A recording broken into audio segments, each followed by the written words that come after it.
Good morning.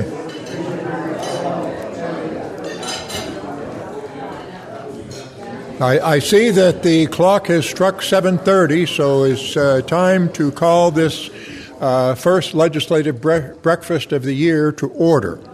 My name is Bill Davies, the moderator for this year's series of legislative breakfasts, which are sponsored by Vermont's North Country Chamber of Commerce.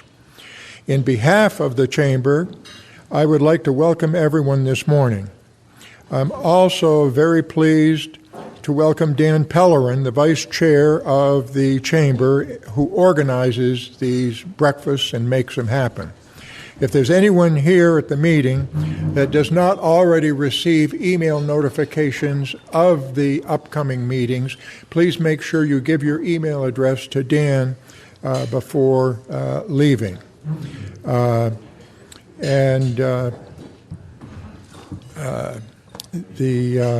This morning's breakfast is being sponsored by the Orleans County Board of Realtors.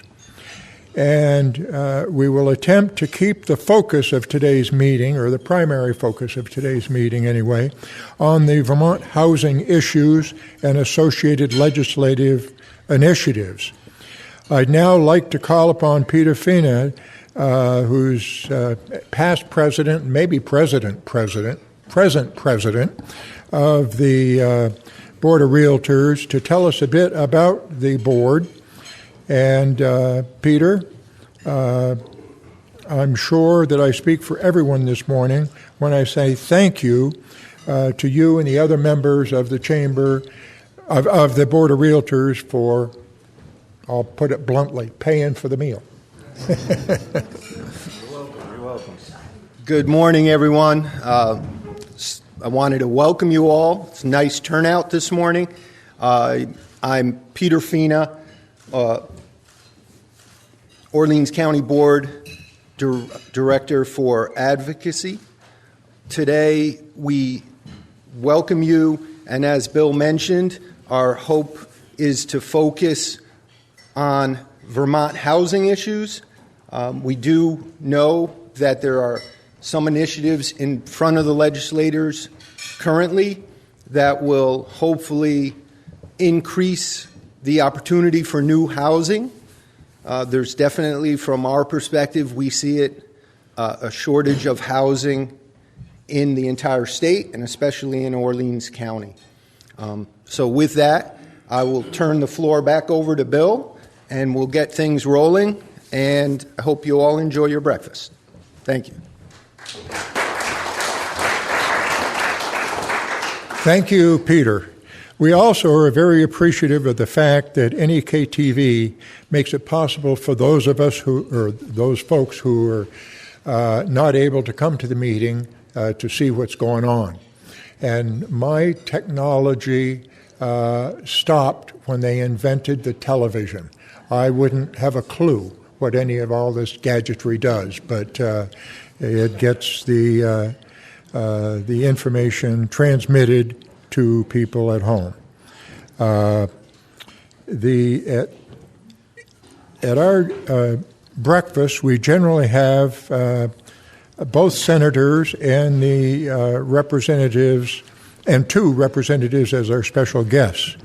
The senators and representatives are each given the opportunity to make a 10 or 15-minute presentation of the issues they are facing in Montpelier and their observations as to what is and will be happening during this year's session. Following the presentations by the legislators, we open the floor to questions and comments directed to the featured legislators.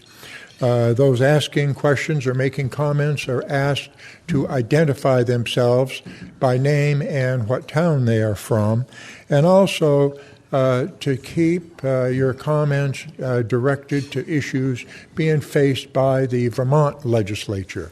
I know we have many national issues that we'd all like to talk about, but this is not the time or the place for it. And we give everyone who is present the opportunity to speak once until everyone that wants to speak has had a chance, and then you can get a second bite at the apple. And again, I remind everyone that the purpose of the breakfast is to focus on issues being faced by the Vermont legislature.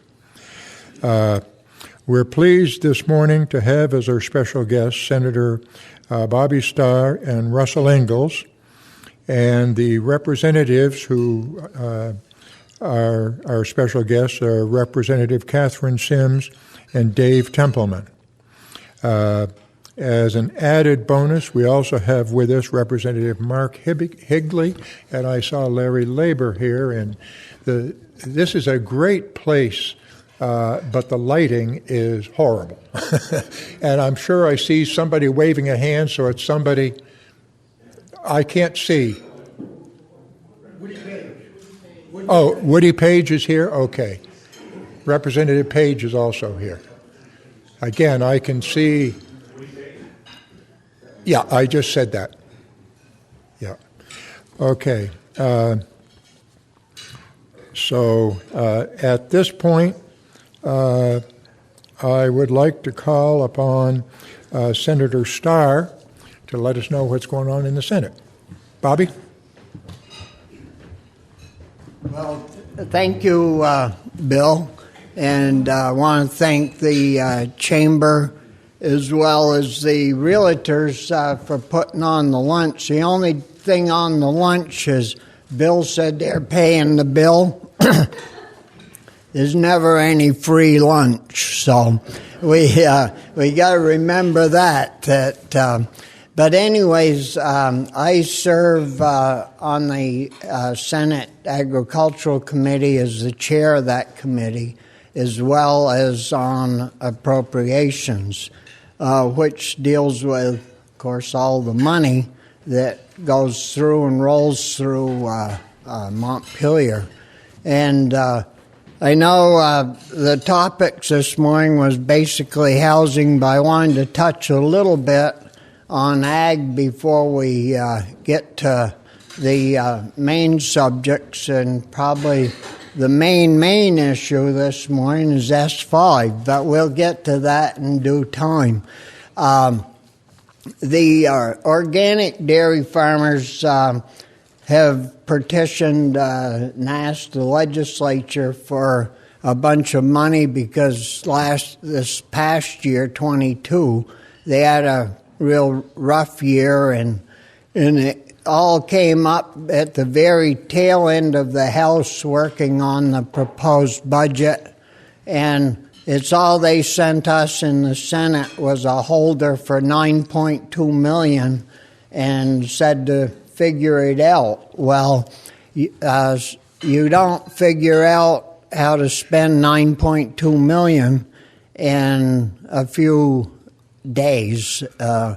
And so that we're working on that at the present time and in our Ag Committee, and I would expect the way we're going to do that is, of course, we're going to be on to the 24. We are on the 24 budget now, getting ready to pass, getting that ready so before we leave in the spring, we'll pass that. But you also can do a bill in between the 23 budget and the 24 budget that will take effect upon passage. So we've got that pretty much all agreed upon with the leadership that if we get the bill done, it'll take effect upon passage. So these people that are really hurting will have that money way before the 1st of July. We're also doing a right to farm bill. We passed that about 25 years ago, and it needs some updating. And I don't know if any of you read about the lawsuit down in Addison County last year where the neighbor sued the farmer, and it was a neighbor with a pocket full of money. And, of course, when you get to court, everybody pays their own attorney fees. And so we're building, pardon me, we're building in a mediation process into that law to try to get these things resolved if there are disputes way before it gets to the courthouse. So that should be better for them. And we're also, the Ag Committee is a pretty big player in the Universal School Meals program that we passed last year. But we'd been working on that for maybe 4 or 5 years prior to last year. And the idea behind that is the stigma of children that don't have enough money to pay their meals, and and the kids that do have the money. Sometimes there's some bad feelings there to settle that. And the other issue is, of course, helping our small producers produce their veggies of all types and fruits that we produce on our Vermont farms, so they can sell those to the hot lunch programs throughout the state. And this last year, that was a very big help to the farmers and the children. We had a 16% increase in the hot lunch meals program by doing it this way. And the other issue on that is some of these children get pretty poor meals at home. So many of the school districts they have shelves in the afternoon where they put any excess food, and kids can walk by and pick up some of this stuff, food to take home to eat later. So, and it, the way I look at that particular program, and I served 21 years on the local school board, is that we don't make kids pay for the history books or the math books or for the library books or anything else in school, but yet we're charging $350 to $450 so they could eat. And so you figure that into the total school budget, what it costs to run a hot lunch program, and it's very reasonable. So anyways, that we're working with the Education Committee, and also on the chair of the Education Committee is on the Agricultural Committee, so it's a pretty good combination that we got the chair of the Education Committee sitting with us. One issue that came up, or that has come up, is over in Maine, and you wonder why I'm talking about Maine, but the example is Maine. They spread a lot of sludge on their farm fields, and lo and behold, at the milk plant, they picked up a bad test in testing the milk from this one particular farm when they were doing the bacteria counts and the butter fat counts. And so they started chasing it down, and in that particular farm, that sludge had on those fields had, of course, got into the feed. The feed was fed to the cows. The cows passed that through into their milk, and before they got all done, they shut the farm down. But that farm was basically ruined. The cows are contaminated. The fields were contaminated from that sludge, and basically they can't grow anything on those fields and pasture animals on them. And so we wanted to make sure that Vermont was not doing that. And so we had DEC in and spent a couple of hours on that particular issue. And all the sludge that leaves our wastewater places in our towns, there's only 5 spots in the entire state that they spread this, and but it's all tested, and then the soil, of course, is tested, and so they're keeping ahead of that, and they're suggesting and strongly recommending communities to get away from spreading this sludge on the fields, and that I think that's a good thing, and it'll protect our landscape and our fields to be wholesome and healthy, and that's why we spend so much on our farmers. And the cannabis people, I'm not out of time. Our cannabis people want outdoor grow of cannabis to be considered agricultural. And the other issues I was going to talk about is the Clean Heat Standards Bill S5 and the housing issue. And the housing issue, we spent $300 million so far on affordable housing and helping with housing, and we did put 27.5 more million in the 23 budget, in the budget adjustment, so that it'll keep our contractors knowing that there's going to be money for next year. Plus, we haven't even started that part on the 24 budget, but we spent $200 million since the pandemic on putting up people in motels, and I guess it was necessary at the time, but that money is gone.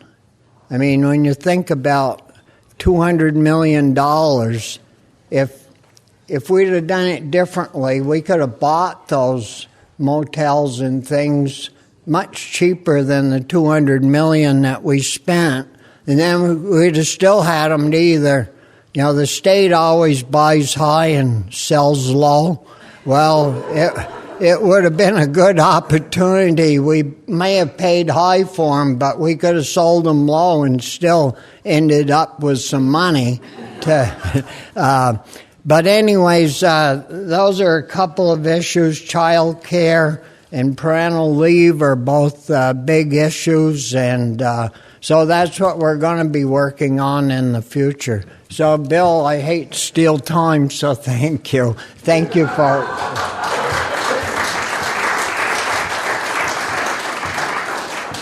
Thank you, Bobby. It just brings back memories, and that is, I think you and I are probably the only people in this room who were present at the first legislative breakfast that we had when we used to.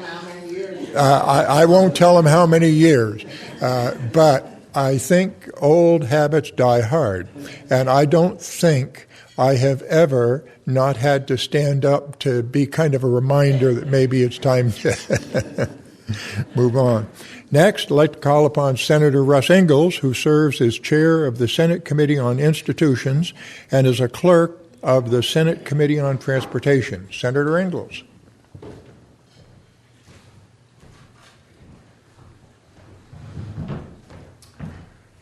I want to thank the Chamber and, of course, my fellow realtors for this great event, and I want to thank everybody else for coming. This is, as all the issues that we have in the state of Vermont, it's very nice to see probably the best attended legislative breakfast that I've ever been to. So congratulations for everybody coming here and wanting to be interested and wanting to be part of the process. So as we can tell, Bill is a stickler on time, so we're going to get right to it.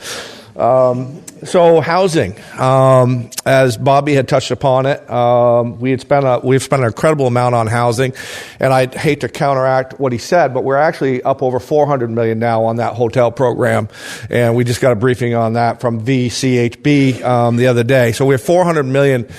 And we're trying to stop it, and we're not having very much success. We pretty much have had really had put an end to it, and they threw some more money back in there.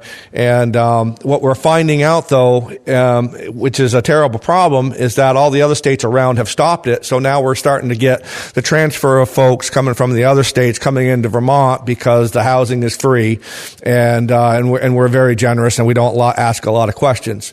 I think that as realtors, there probably wasn't a hotel around that you couldn't go, and probably if somebody could had an interest in buying it, probably that sale would happen at a very reduced price. Well, you couldn't buy one of those motel and hotels right now for 10 times the amount because that's being very prosperous. So hopefully we're going to wind that program down.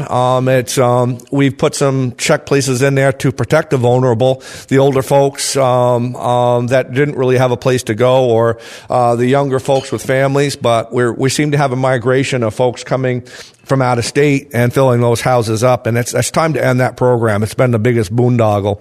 VCHB, Vermont Conservation Housing Board, they've got $100 million in their checkbook through the BAA process. They wanted $50 million, or actually they didn't, but they was said that we ought to give them $50 million. The Senate Appropriations whittled that down to $25 million, but put a caveat in there that all of that had to go to housing. It didn't go to conserving land and all of that. They've got enough funds for that. In fact, on top of the $25 million that we give them in the BAA, a little bit more than $25 million, they're also asking on a statutory requirement of another $28 million.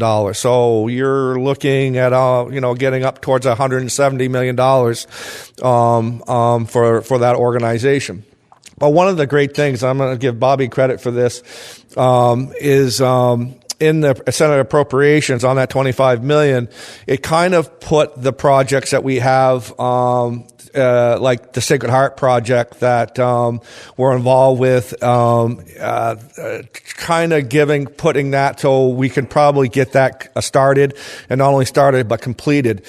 And I know as a realtor, we look around to some of these programs and projects and you say, I don't even know why they're putting $400,000 or $500,000 per unit in these buildings. But, when you sit there and you listen and you look at that project down in St. Johnsbury, that corner block right down at the bottom of St. Johnsbury, that was just sitting there and crumbling and doing nothing. And the storefronts hadn't been open for years, and everything around it, nobody wanted to invest any monies in the buildings around because you had this big crumbling building. Well, the state got involved and VCHB as well, and they put monies in there. And now look what you have. You have 31 apartments in there. They're rented. The storefronts are rented. And if you haven't been down there, you need to go down there and look and see what all the other buildings around have done. Now they have new signage up there. They just did a new street project there. You go and look, and when private enterprise just didn't really have the funds to make something happen, to turn that building into something, you have that state investment that comes in and transforms a downtown into something that's really, really special. And hopefully the Sacred Heart project will turn into that, because I think that probably as realtors, we probably all have walked people through there. And when you start talking about $100 million just to clean up what's there before you can start to build anything, private enterprise, private money is not going to get that done. And it isn't. That building's just going to sit there and crumble and crumble and crumble. But now it looks like we're going to move that along and actually get some more housing, which is desperately needed. Clean water, we're spending a ton of money, millions of dollars on clean water, and everybody says, well, what's that got to do with housing? Well, I'm sure we've all been in part of a deal where you go there and you have all your inspections, and then the septic fails. And then what do you do with that? I mean, how are you going to get that deal done? Well, there's monies in there now for failed septic systems. The people just can't get it done. I mean, we know how it is. There's these folks selling these homes. They're not walking out of there with hundreds of thousands of dollars. They're lucky lots of times if they're just on the plus side. And how are they going to put a $30,000 septic system in? Well, there's funds for that, and it may not It may not save that deal at that point in time, but it's going to save that person. And if you're the person that's advising them correctly and directing them to the right spots, you're going to sell that house eventually, and it's going to have a good septic system, and then you're going to sell that property for years to come. S5, I want to just touch a little bit on that because that's going to impact everybody. I want to thank the fuel dealers for getting out there in front of this a little bit. And it's not really just protecting their business. It's protecting all of you. 75% of the nation is still burning fossil fuels. It's here for a long time. We absolutely positively do owe it to ourselves to leave this world in a better place. Vermont's doing its part. They are. We're spending better than $200 million a year on initiatives. We're leading the nation, actually, in EV charging stations, EV adoptions, heat pump installations, energy efficiencies, millions and millions of dollars on top of that $200 million that we're spending. So I just don't want people to think, well, what are we going to do if S5 fails? Well, we're already doing it. And the part that we're doing best is we're doing it within a budget that includes all of Vermonters. All of Vermonters feel like they have a part in this. They can go and live their lives. They can send their kids to school. I always think of this. I really, really do. When we start talking about we're going to save the world, and we're not. 640,000 people are not going to save the world. If we were 100% electric tomorrow, the world would never know that we did it. But who will know will be, and it's this example, and I apologize for this example, but I always think of that single mom. I know there's single dads out there as well, but I think of the single mom out there that's uncollege educated, but doing the jobs that need to be done, whether they're working at Walmart or they're working as a cashier or they're working someplace, and they have 2 or 3 kids at home, and they're doing everything they can do. Those single moms are the fabric of what we have in life. I mean, without them, we'd be nothing. And then all of a sudden, we're going to throw $1 or better more for them just to live their lives when they can't even decide or figure out how they're going to buy their kids sneakers so they can play sports or go on the field trips that all the other kids go on, or buy their meals and all of that stuff. It's just not a right thing to do. S5 is a hurtful and harmful bill that is going to do nothing to save the world when we're already doing enough in the state. We're doing with what we can in the state with a budget that includes everybody. Everybody can be proud of what they're doing versus pounding the people who can afford it the least.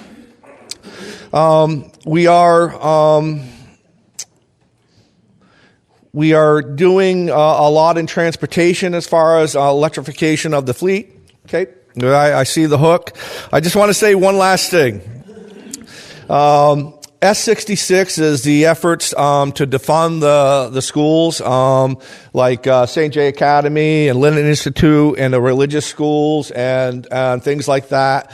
I think we're leading a pretty good effort to make sure that doesn't happen. This has already been settled by the Supreme Court. The Supreme Court says you have to fund religious schools. Now, how that formula is going to work is probably yet to be determined, but there's 100 different ways to do that. But school choice is probably the best thing to happen to education since education was invented.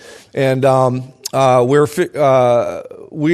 going to try every way that we can to make sure that S66 doesn't come to the Senate floor, and that we can protect these institutions, these communities that really don't have their own schools and they tuition them out, and we just have to get back in education in this state of putting kids first. We got to put kids first. We can't worry about what religion that we're going to teach in that school or what union contract we're going to pay or whatever. We have to just put our kids first, and hopefully we'll get to that. But I want to thank everybody for coming. It's very nice. Anybody's got any questions after? I've got a bunch of other things I can talk about.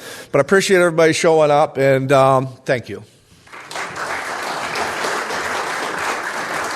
Thank you, Senator Ingalls. Now I'd like to call upon Representative Katheryn Sims, who serves as a member of the House Committee on Ways and Means.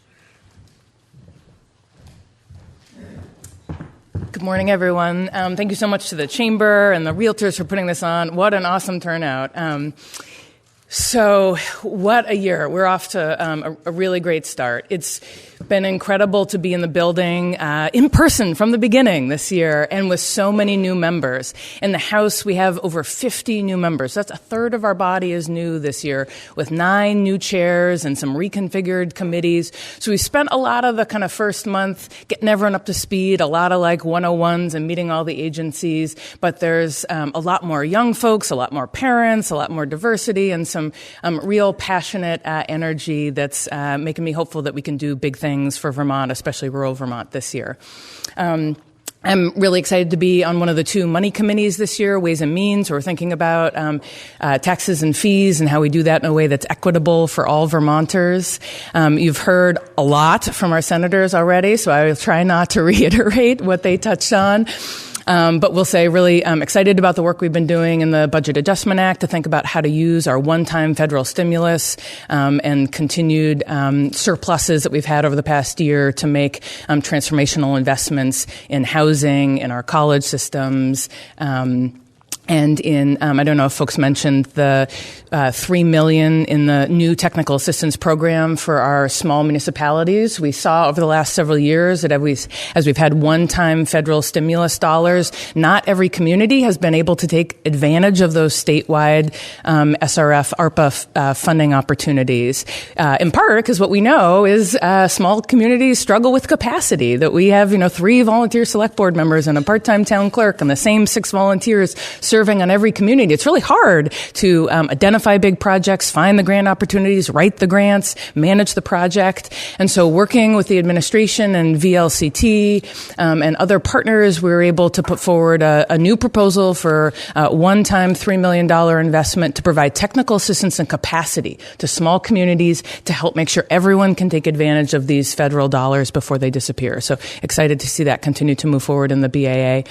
The budget has a lot of really exciting proposals in it, and our House and Senate committees are digging into the governor's recommendations. A couple of things I just want to flag is continued transformational investments in housing that we can talk more about, funding to continue the Lomoil Valley Rail Trail, the LVRT, which I see as a great amenity helping attract people to our rural communities, and funding for the first ever mental health crisis center here in the Northeast Kingdom, something that we've really lacked for a long time and need to make sure that everywhere people have access to the mental health resources that they need. I've been trying hard to bring a rural lens to policy work, and so have spent the summer and fall working on a number of big bills that have been introduced over the last several weeks, including H111, a workforce housing bill with over 50 sponsors from all parties on it, building on conversations I've had with many of you this summer about what are the challenges that and the things we need to do to address the housing crisis. And so this bill has a couple of pieces. It has continued investment in a variety of tools that have been working and some new ones like the expanding VHIP, the Vermont Home Improvement Program, to bring non-code compliant units back online, standing up a new revolving loan program for multifamily housing that would help private developers access low-cost capital to build new multifamily housing units. And it also includes some significant regulatory reform, including Act 250, looking at full exemptions for housing projects in our village centers and downtowns, and some capacity building pieces, making sure that communities have the resources that they need to update or develop local zoning and bylaws so that they can take advantage of some of these funding opportunities, and housing navigators at our regional planning commissions to help communities identify housing projects, navigate all the myriad funding sources, and move projects to action. I also put forward a climate resilience bill. Folks have mentioned S5, certainly a really complicated and complex bill that I have lots of questions about. For me, what's also important is how we think about resiliency and adaptation. How do we make sure our communities aren't left behind as we experience more extreme weather events? And so this bill would stand up a fund for small communities to invest in the infrastructure that we need up front to be able to weather the new weather events that are coming, so that we're not paying to clean things up after, but that we have the infrastructure that we need to withstand what's coming. Also, with a bunch of folks, introduced a right to repair agricultural equipment bill to make sure that if our farmers buy a piece of equipment, they or their local repair shop have the tools and the diagnostic equipment and the firm and software that they need to fix it. Because if you buy it, you should have a right to fix it. Also worked with some local groups and Representative Page on a solid waste management bill. We have the only public landfill here in the state, and it's permitted through the next 22 years. And I think it's really important that we be talking now about what's next and making sure that we are all thinking strategically about where solid waste management goes and how a few communities aren't bearing the disproportionate impact of that. Sorry, I was late. I was behind an MBI truck going pretty slow up Route 14. And just lastly, another bill that I introduced that I wanted to flag is a EMS stabilization bill. Our emergency medical service providers are a critical part of the healthcare delivery system, and that is a system that is really struggling due to not only a declining volunteers, but the cost of service isn't covered by reimbursements from Medicare and Medicaid. And so I think wherever we live, if you have a health event, you want someone who can come to your aid. And, we need to think comprehensively about how we're supporting this critical part of our healthcare system. So excited to see that hopefully taken up in the next week. Lastly, I'll just flag committee bills that Ways and Means is working on that might be relevant to our housing and realtor community. I think we've all been surprised by the volatility in the housing market over the last few years, and it's causing a bit of a mess with the CLA, the common level of appraisement. And so we are taking testimony about looking at doing what most other states do, creating a statewide system for municipal reappraisals. We know that many of our small towns are struggling to find listers, and our appraisers are, taking contracts, 3-5 years out. And so this would look at how can we more efficiently and effectively maintain our grand list and looking at that at a statewide level to help provide better support to our municipalities. So happy to answer questions or take feedback from folks about that. The one other thing that I'll flag right now, we currently classify homes or properties as homestead or non-homestead, and we're looking at adding more definition to the non-homestead category, so that we'd add maybe between 6 and 8 additional categories for the non-homestead, really to help us better understand the categories of properties that we have out there, really help with sort of data collection, so that we would be separating commercial versus industrial versus utility versus the deer camp and the rental property. Again, really open to feedback as we dig into that to kind of better understand where our parcels are and what they are and how that aligns with what listers and assessors are already doing. So I'll stop there, but, really excited to be here with you all and look forward to a continued conversation. Okay.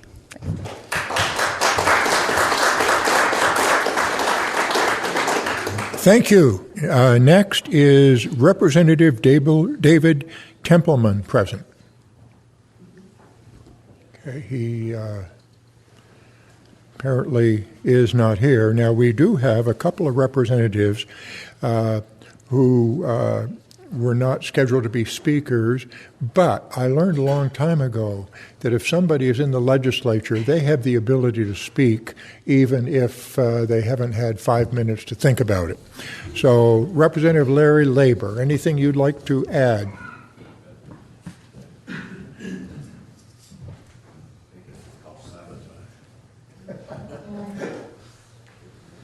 For some reason or other, could not get Brian Smith to show up this morning. He's probably still at camp.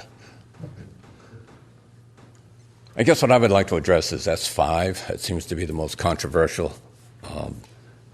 Last year I sat on corrections and institutions. This year I've been moved over to housing and general affairs. And that last category is, if we don't know where to put it, we give it to house and general affairs. S5 is creating quite a stir in the whole state, not just in the Northeast Kingdom. It's a dynamic change. Some people call it a carbon tax. Best explained as we're going to save the environment. from the effects of fossil fuel. So you've got to put in monies, large monies, to incentivize the population to move towards wind towers or solar cells, large lithium batteries for storage to level out the power, because neither of those other two are very consistent. Sun may shine one day and not for another week in Vermont. So that has caused a lot of consternation. They will probably win. And I'll tell you why. There's 104 of the Democrats in the institution. There's 38 of us that are Republican. They can override any veto if they get together. It's amazing. So the governor they can pass the bill, the governor can veto the bill, and we can't sustain the veto without some crossover votes. That's the short and the sweet of it. What's that mean in terms of dollars and cents? Well, you can start at 70 cents a gallon if it's made with fossil fuel. I don't care whether it's home heating oil, gas, diesel, bar oil, or hydraulic fluid oil. You're going to be paying more. That's the incentive to not use it. So convert to something that you can afford. Well, they don't have the infrastructure built there yet for the electric. So you can have 139.7 charging units per 100,000 population in the state of Vermont. That's the present number. Well, how much can the electrical grid support? You can put in a lot more charging stations, but I can guarantee you'll see some brownouts. Do you want to be like California? Do you want to be like New York? Then that's what you're going to have to fight against. So is it frustrating? Yeah. Is it a challenge? Yes. But I'm glad I'm down there to fight it. I had breakfast with Senator Starr Thursday morning. He beat me Friday morning because we stayed down at the same motel, not knowing that each other was there. And I can assure you that from the forestry, farmers, you cannot afford that bill, period. You see that mountain of sawdust? It's not actually sawdust, it's my wood chips over in St. Onge's storage area. It used to be Shawcat's storage area. There's 300 ton there. You know where they came from? They came from my land. Do you know what the landowner gets per ton of wood chips that are waiting for a market? $1. Just $1. And that was all flagged by the foresters. So my land is in current use, and I can tell you, you will not know that my land has been cut. Excavator was put in at the end of the operation because of unfrozen ground. The ground is not frozen. The snow is melting from underneath. When you look at that, you have to put in an excavator to clean up the mess. So what do you have? You got a $5,000 excavator bill to repair land that you're trying to manage conservatively to promote carbon sequestration. That's the nexus of that bill. Thank you for your time. Thank you.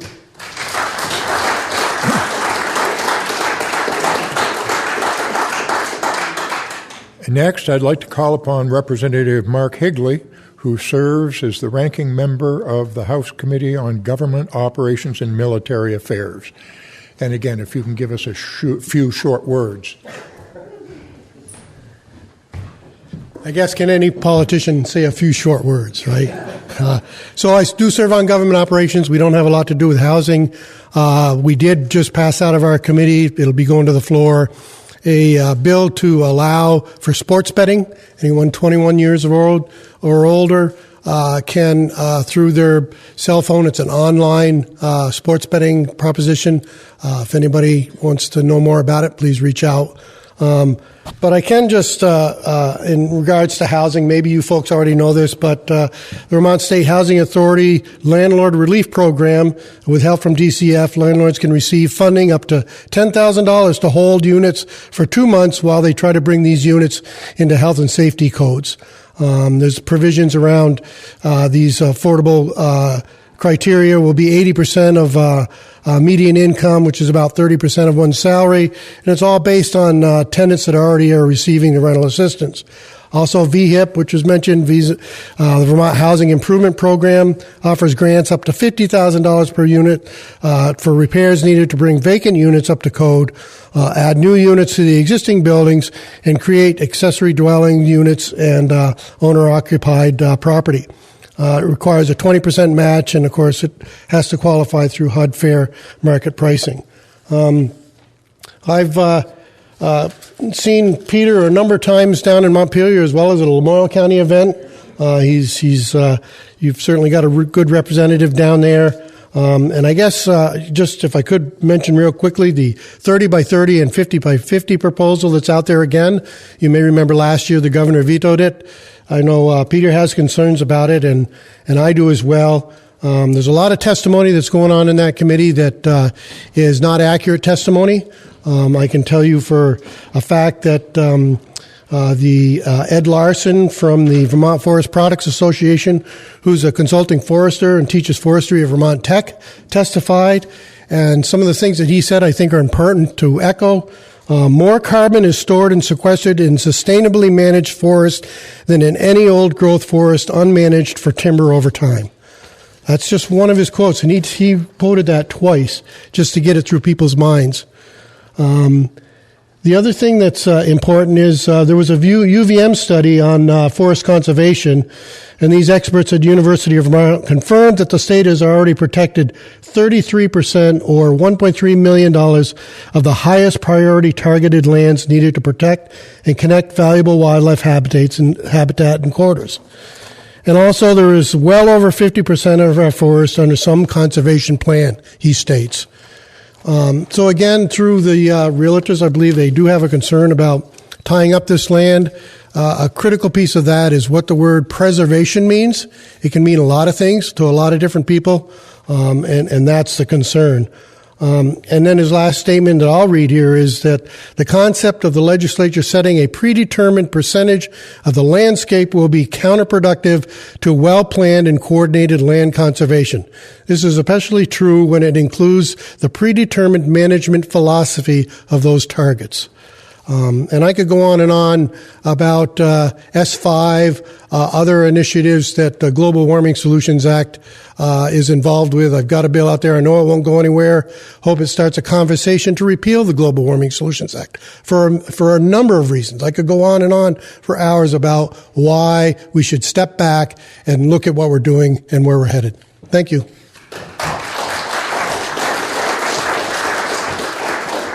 Representative Woody Page.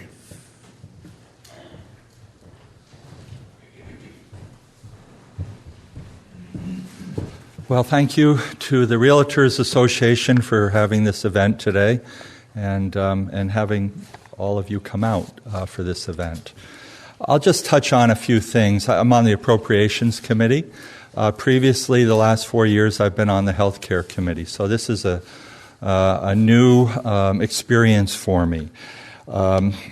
Basically, what we've been doing the last couple of months in appropriations is receiving testimony. First on the Budget Adjustment Act for the year 2023, which will be ending the end of June. And now we've started working on the big bill for fiscal year 2024. And I'll just touch on a few things that the senators and some of the representatives have already talked about, and that is, first off, we've added an additional $339 million in appropriations to the 2023 budget, above what the governor had initially submitted. He has some issues with this appropriations budget adjustment. The first one is $50 million to the Vermont Housing and Conservation Board. The governor says that for the past 3 years, he's directed almost $340 million of federal and state monies towards affordable housing construction and rehabilitation, and over $280 million of which went directly to the Vermont Housing and Conservation Board. And there'll be more going forward in fiscal year 2024. One of the big issues right now is we don't have the personnel to do the building. So why do we have to have this additional monies? So that's one concern. The other issue is $20.9 million to extend and expand the Pandemic Emergency Housing Program. As many of you may know, the federal government and the administration has said that the pandemic is beginning to be over. And we've had this free federal money to help provide temporary alternatives for those that needed it with our emergency housing and hotels and motels throughout this pandemic. The governor and the administration wanted to start getting these individuals out of the hotels and motels and start having a little bit more long-range housing alternatives for them. And so he feels that the $20.9 million could be better spent elsewhere and have more long-term effective solutions for these families that's straining our public safety resources. We had an amendment recently where the city of Rutland has some great concerns about the motels and hotels vouchers because their police forces were constantly being called to those residents. And anyways, there's not enough wraparound services for a lot of those agencies to help those individuals, and the governor wanted to look more long range. The third item is the $9.2 million for organic dairy farmers. This came to us at the last minute in our budget adjustment hearings. The governor and the administration and all of us are aware of the economic challenges facing Vermont's agricultural sector. There were no inputs to the Agency of Agriculture on this organic dairy issue, and no time to really discuss the matter. So that's one other issue that the governor has regarding our budget adjustment.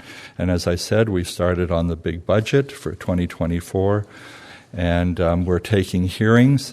Being in appropriations, you get a lot of telephone calls and emails saying, can you help us get monies to our agencies and our organizations? And I'm just one of 11 individuals. We do have public hearings, and I'm directing those individuals to come before our committee and address their issues there.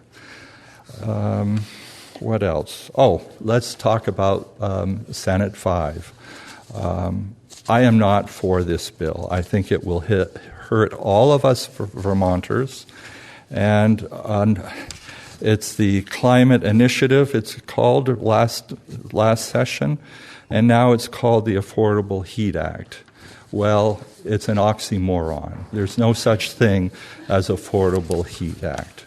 And I will not be voting for this S5. So thank you.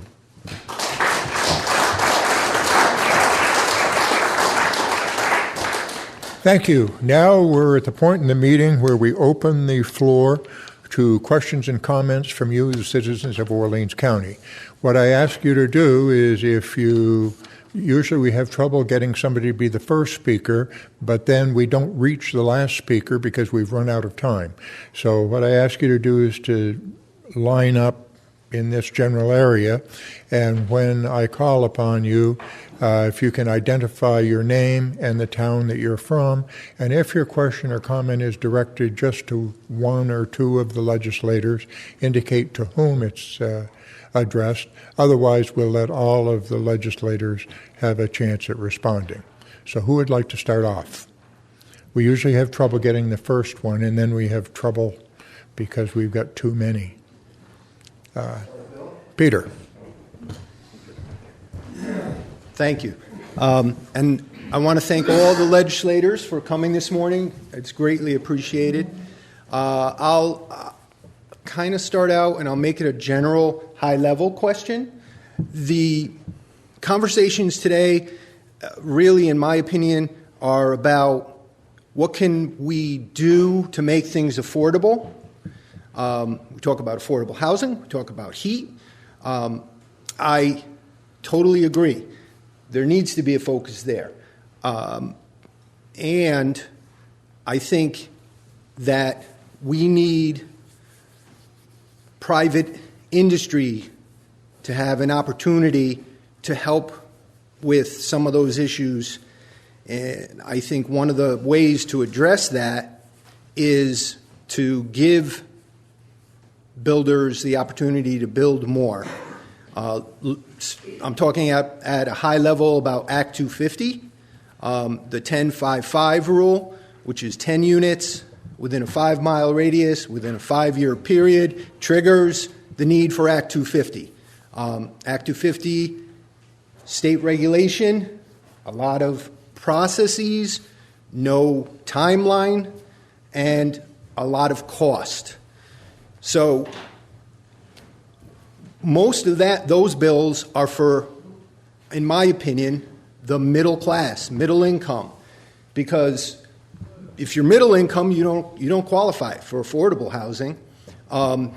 You're not buying a second home, where second home ownership maybe is a higher price point. So really, what I would put out there is challenge each of you to consider, at a minimum, changing the 10-5-5 rule in the current Act 250.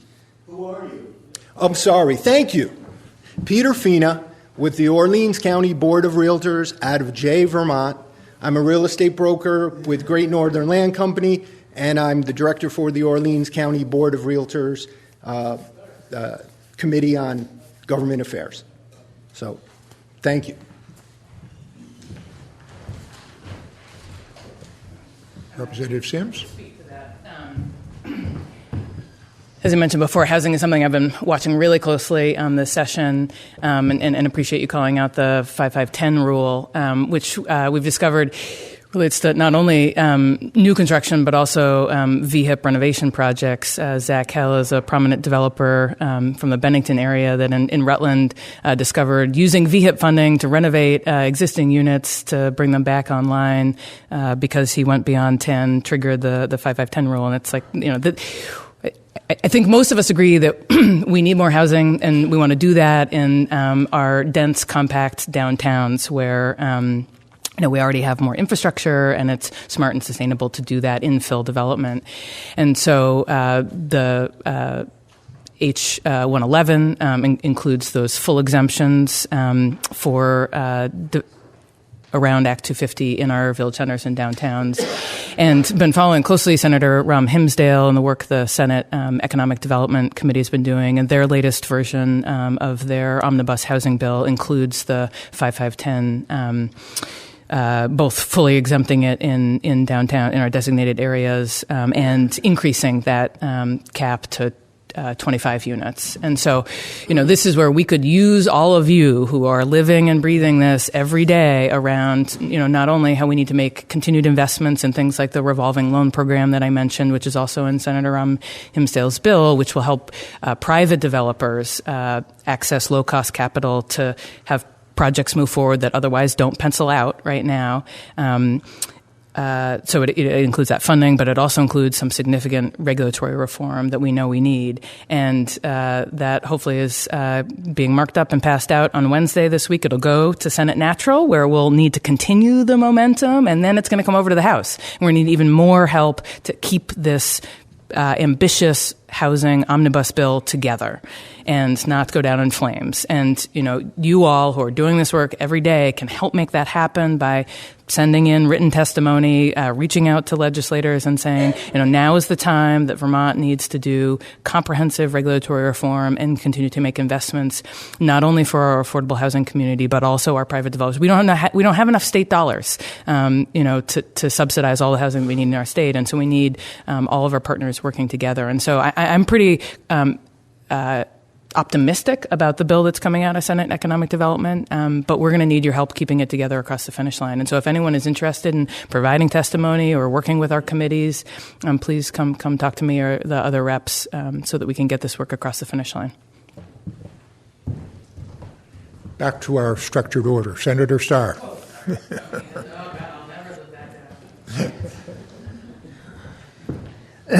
Well, we're used to letting ladies go first, so that's okay. Certainly, the downtown areas in any of our communities, if you drive through, you'll see homes that really need some serious work done to them. And we do have a plan in place that will offer from $30,000 to up to as much as $75,000 to the owner of those properties to upgrade them so they are livable space and comfortable. The other issue is if you drive through your communities, you'll see a lot of homes with single people living in them where the spouse has passed away. And, these people would, I think most of them, if you had senior housing in their communities where they've lived forever, would gladly sell their house and move into a good senior housing facility. And I think we really need to do more to do this in all of our communities, not just our larger communities. Then those homes could be fixed up, and families could move in with. Most of them have 2 or 3 bedrooms. So we have, as you've heard this morning, put millions of dollars into housing, and one has to stop and think, well, what did we do before? This is all, it's been creeping up, the need for housing, but goodness, it seems like now there just isn't anywheres, and I haven't heard of a lot of houses being torn down. So, there's less people living in each house, I think, that's spreading it out more. But we do have programs in place where people can get help the owner to refix those, and we should be working toward that. Thank you. Senator Ingalls.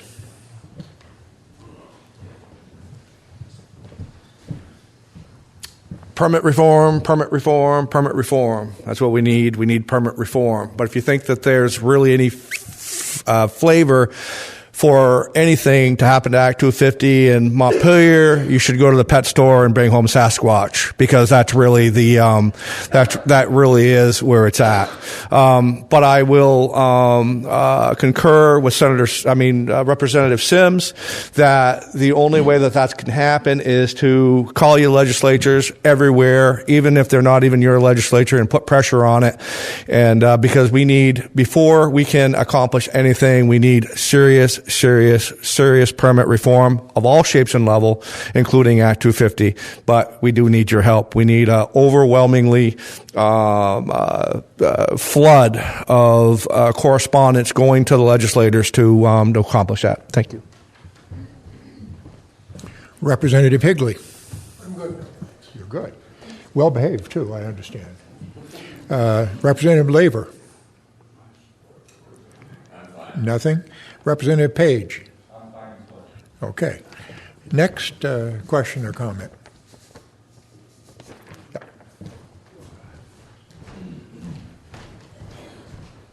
I am Jay Walsh, resident of Newport, last 6 years.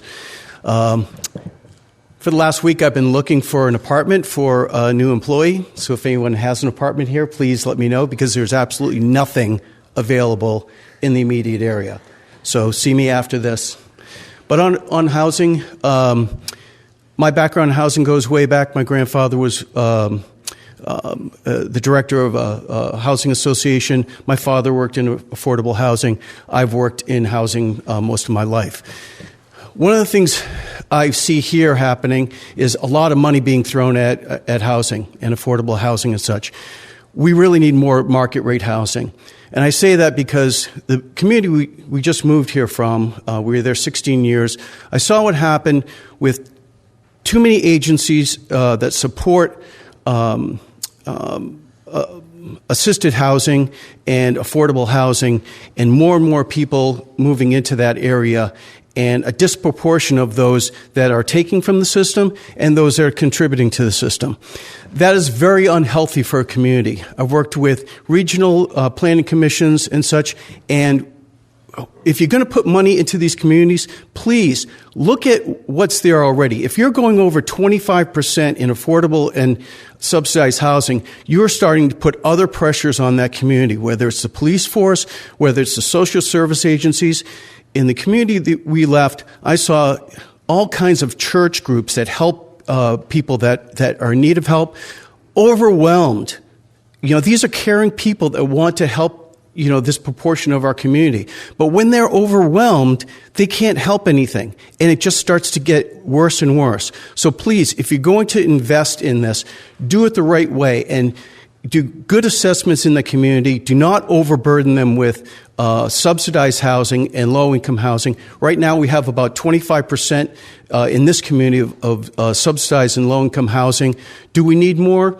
Probably not. That's about what the poverty rate is in this community. That's about the margin to take it. If any of you in the legislature can tell me that you have some kind of mechanisms and systems to assess this, I appreciate it, because the documentation I've reviewed does not have that. Senator Starr. The issue, I guess, that you're talking about is like the Sacred Heart revitalization of that institution into housing. And any time that, that's a multi-million-dollar upgrade to those buildings. It's going to put in, I believe it's 26 different units in one building and more even in the second phase. And I don't know how you take public money and not have some of that property be open to eligible, needy people. And that project's supposed to be a combination of both. We're putting, it's in the budget for this year to get that project started in the 23 budget, and we'll put more in, I'm sure, in 24. But there are means down there for people to be able to borrow money to build the type of housing you were speaking at, if they ask for it. I think right here in Newport, there's been some new complexes built that will take families in, and they pay the full rent. But rents are very high, and sometimes these people, they haven't got quite enough money so they can buy a home of their own, but yet they get stuck in an apartment that's from $1,000 to $1,500 a month, so they never get enough money ahead so they can buy a home, and so it's a difficult issue, and I think we're working to resolve that, but it hasn't been fully vetted and done yet. Senator Ingalls.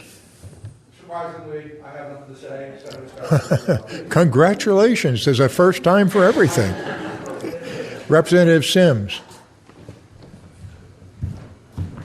Yeah, thanks for that question. And I'll just build on some of the things I said before. I mean, I certainly agree with Senator Starr about how important it is to invest in our community, which is one of the highest rent burdened in the state. And yet, I also think that we don't have enough public dollars to comprehensively address this housing crisis, and that's why we need a variety of tools that working not only with our existing nonprofit housing partners, but also helping support more private developers do the good work that they're doing. And so, as I mentioned, both H111, the House Housing Bill, as well as Senator Himsdale's in the Senate, includes a couple of different tools. And so that's continuing to expand VHIP. We are at the end of our time with the federal stimulus, but we have significant carryover because of unanticipated revenues over this last year. So this is a great opportunity to continue to use one-time general fund surplus to support a program that I think we've all seen be really successful up here in our community, where landlords can access one-time grants to bring non-code compliant units back online. I've worked with the administration on some clarifications of how to improve that program, as well as continue to use one-time general fund surplus to continue that program going forward. Continuing the missing middle home ownership program that VHFA piloted last year, which provides grants and loans to private developers to build new housing units. And both of our bills would continue that program and add some additional criteria to make sure we have geographic distribution of those dollars, to make sure that all communities, including ours, aren't left out. And then this new revolving loan program, which would be for private developers to access low-cost capital to make projects pencil out that don't otherwise, that would not have those permanent affordability clauses. Thank you. I need to cut you off because we got 3 more representatives to respond, and we only have 2 minutes left. Representative Higley.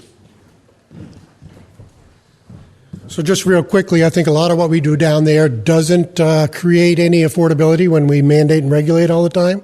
Give you an example, just cause evictions, which came out of Burlington, was approved, and I believe the governor vetoed that. But I've had realtors and property owners across the state say that if this is going to come out to be a statewide mandate at some time, I'm selling my building. That's just one example. The rental housing registry is on the rise again in housing in the General and Housing Committee. So again, another real bad bill in my mind. Representative Labor. Okay, Representative Page. Oh, well. Okay, well.